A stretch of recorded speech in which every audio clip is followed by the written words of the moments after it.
What's up guys, hello and welcome to another figure review. Today I'm going to have a look at the Bandai Tamashii Nation D-Arts Noel Vermillion from Blazblue Calamity Trigger. And I say that because this is the classic design from the first Blazblue game. This one is from the D-Arts series also, which does not even exist anymore. If you're wondering, D-Arts was basically SH Figure Arts, just in a little bit smaller scale from what I remember, and some changes in the joints here and there. I'm gonna have a look and tell you if you should pick one up. How about that?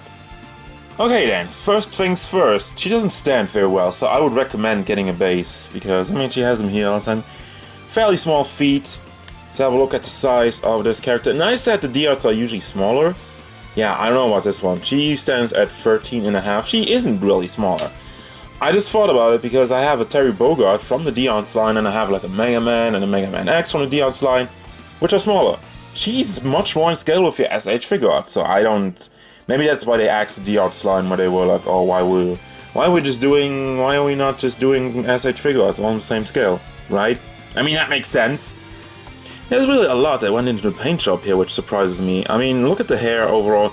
It has like a very nice pale yellow with some white spots in there, and it has a very good conversion.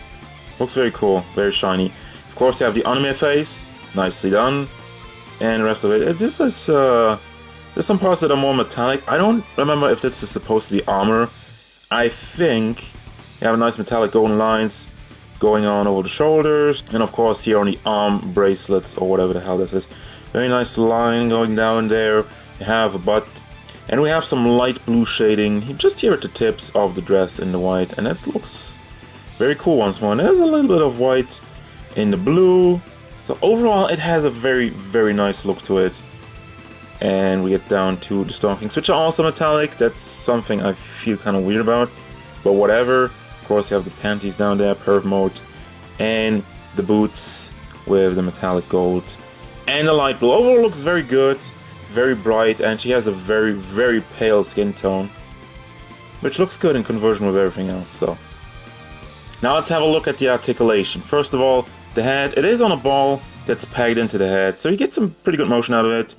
It's simple, but it's effective, and you can actually pull it out.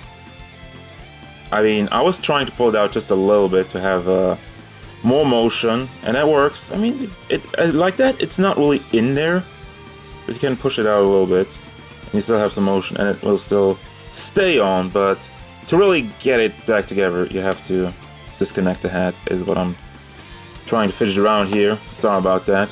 Now the shoulders have some very good motion actually. They go up. The problem is how they molded it. This just jams into the torso. Otherwise it would go up. You can rotate it around, of course, to bring it up all the way. And they rotate around also at the shoulder itself, because there is a ball that goes into a smaller ball, which is packed into the torso. So you have the rotation out of that with the other one with the hinge on it. We have a bicep swivel over here. Let me see if I can rotate that around without rotating the shoulder itself. It would go all around, but obviously it's blocking. And now the shoulder is actually in place, so that's just a swivel. Single hinge in the elbow, and the hand has the ball pack hinge combo, rotates around. And you can bring it back and forth. The torso is very impressive actually. I did not expect that. It goes back quite a lot if you ask me. And this material is a little bit soft, so as a result, it will bend forward when you bend her forward. And you get a little bit of a gap there, but that's fine. For such a petite figure, I'm really impressed with that. Now down here at the hips, they rotate around on the ball over there. You can bring the legs out, I guess. I mean, they're just on ball joints. Let's try the other ones. So that rotates around. Does she rotate around at the... No. Doesn't rotate around at the stocking.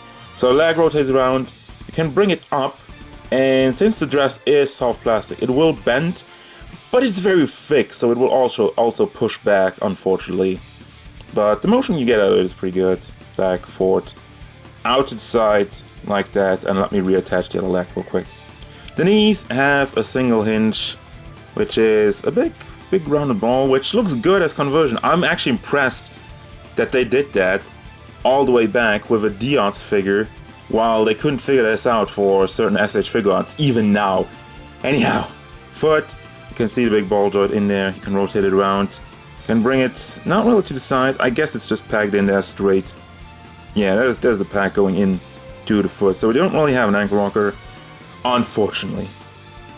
Now let's have a look at the accessories. First of all, she has two different anime faces. One more like a yelling face with some teeth in there, and I guess a hurt.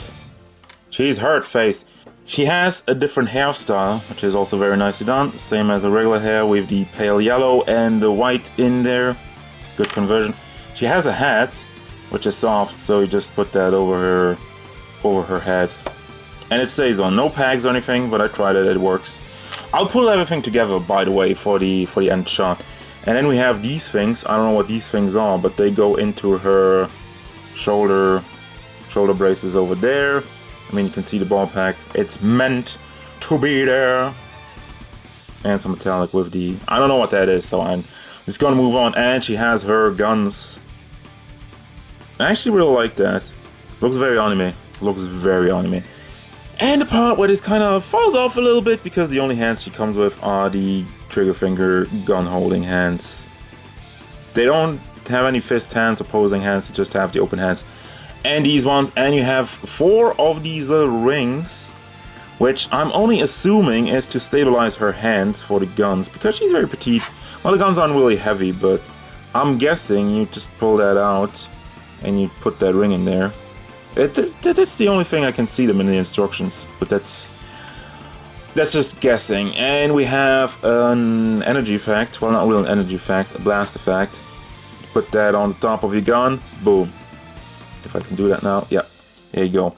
Also very nicely done. You have a clear see-through yellow plastic with some white in there, and you have something to hold her gun. Actually, just a base for the gun, which once again I find weird.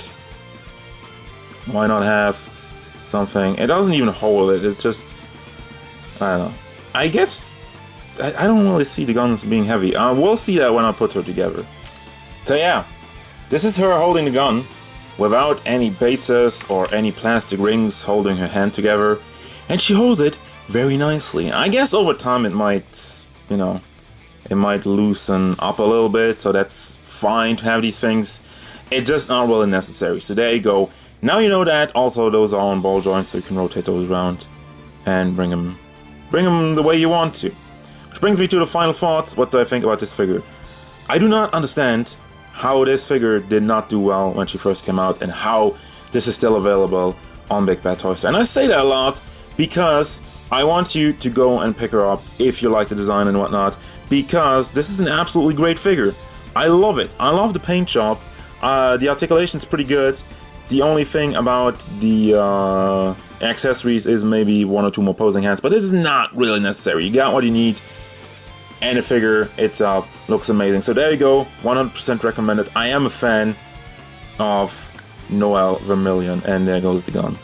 Well, it does have some weight to it, but whatever, it's not a big deal. So yeah, as usual guys, thank you very much for watching. Don't forget, if you enjoyed this review, feel free to hit it up with a like, and subscribe to the channel so you can stay tuned for more figure reviews, gameplay stuff, and whatever Noel Vermillion wants.